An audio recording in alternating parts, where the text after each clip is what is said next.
उज्जैन में महाबल नाम का एक राजा रहता था। उसके हरिदास नाम का एक दूत था, जिसके महादेवी नाम की बड़ी सुंदर कन्या थी। जब वो विवाह योग्य हुई तो हरिदास को बहुत चिंता होने लगी।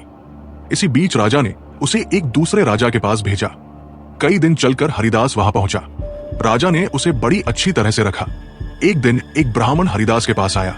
बोला, तुम अपनी लड़की मुझे दे दो। हरिदास ने कहा, मैं अपनी लड़की उसे दूंगा जिसमें सब गुण होंगे। ब्राह्मण ने कहा, मेरे पास एक ऐसा रथ है जिस पर बैठकर जहां चाहो घड़ी भर में पहुंच जाओगे। हरिदास बोला, ठीक है, सवेरे उसे ले आना। अगले दिन दोनों रथ पर बैठकर उज्जैन आ पहुंचे। दैवयोग से उससे पहले हरिदास का लड़का अपनी बहन को किसी दूसरे को और हरिदास की स्त्री अपनी लड़की को किसी तीसरे को देने का वादा कर चुकी थी। इस तरह 3 वर इकट्ठे हो गए। हरिदास सोचने लगा कि कन्या एक है, वो 3 है, क्या करे।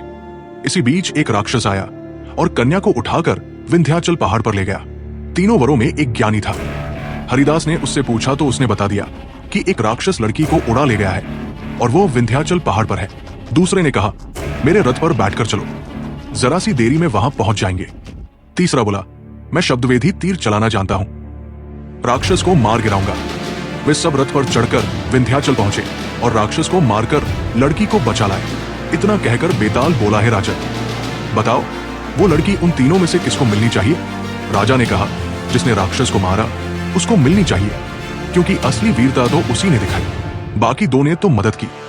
राजा का इतना कहना था कि बेताल फिर पेड़ पर जा लटका और राजा फिर उसे लेकर आया तो रास्ते में बेताल ने छठी कहानी सुनाई।